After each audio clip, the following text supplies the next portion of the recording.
সকালবেলা ঘুম থেকে উঠি, উঠার পর মাথায় একটা চিন্তা ভাবনা, সারাদিন ডিউটি করতে হয়।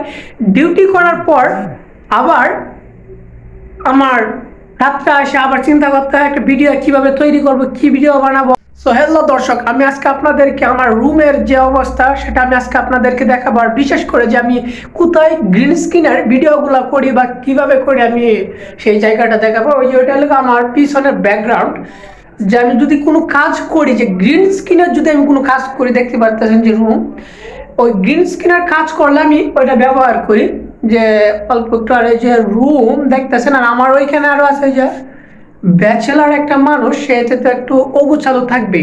যে ওইখানেও কাপড় আছে আমার, ওই দিকেও কাপড় পরে রয়েছে, আবার ওই যে আমার ওই পাশেও আছে, ওই পাশেও আছে। আর আমার এই যে বিছানা, যে আমি কোথায় ঘুমাই আসলে বিষয়টা, ওই যে দেখেন আমি কোথায় আসলে ঘুমাই, ওই যে দেখেন ওইদিকে। আবার আমার ওই যে লেখাপড়ার জন্য আমার এই যে বইগুলো আমার আছে, যেহেতু আমার লেখাপড়া করতে হয়, যে আমার বই অবশ্যই লাগবে।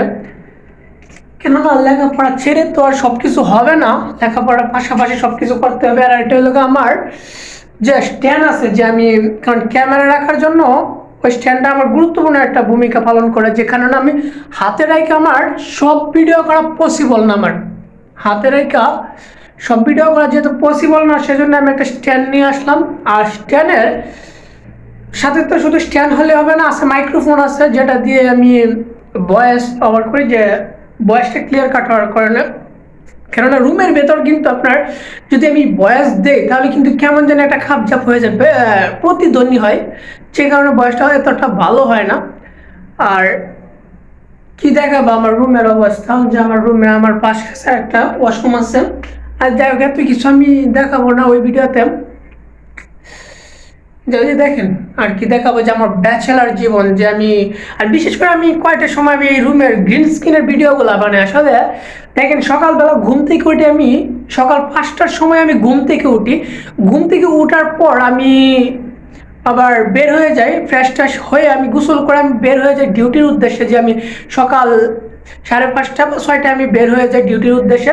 সারাদিন ডিউটি করার পর প্রায় 14-15 ঘন্টা ডিউটি করার পর আবার আমি কাম ব্যাক করি আমি রুমে। তো আবার রুমে আসতে আসতে, যে আমি বাসায় আসতে আসতে প্রায় রাত 9টা থেকে 9:30 বাজে যায়।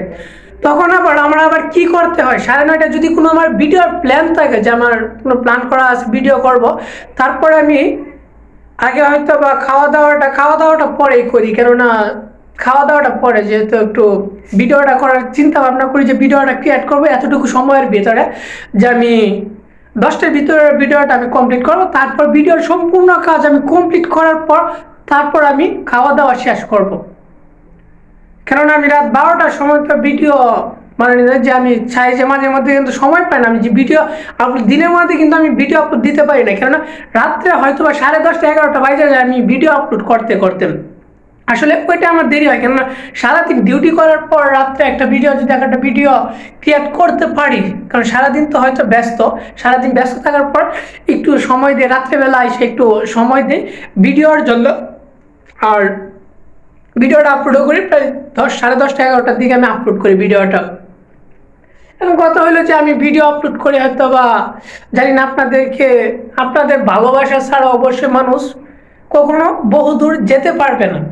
আপনাদের ভালোবাসা অবশ্যই অবশ্যই মাস্ট বি লাগবেই, ভালোবাসা আপনারা যদি আমাকে সাপোর্ট করেন তো আমি অবশ্যই সামনে এগিয়ে যেতে পারবো। আর যদি আপনারা সাপোর্ট না করেন তাহলে অবশ্যই আমি এগিয়ে যেতে পারবো না।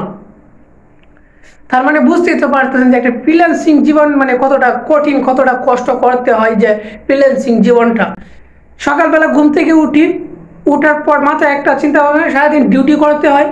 ডিউটি করার পর আবার আমার রাত্রে আসে আবার চিন্তা করতে হয় একটা ভিডিও কিভাবে তৈরি করব, কি ভিডিও বানাবো, যে ব্লগিং ভিডিও।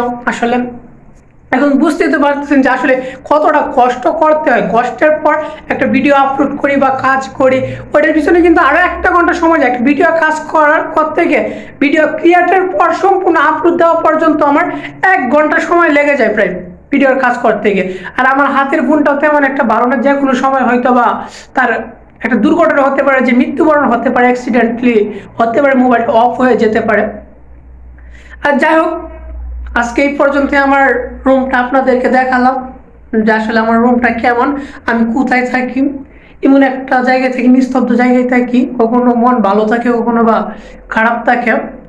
সো আপনাদের কাছে একটাই অনুরোধ, আপনারা প্লিজ একটু চ্যানেলটা সাবস্ক্রাইব করে একটু পাশে থাকুন, ছোট ভাইটাকে একটু সাপোর্ট করুন যে ভালো কিছু যেন করতে পারে। সো আল্লাহ হাফেজ।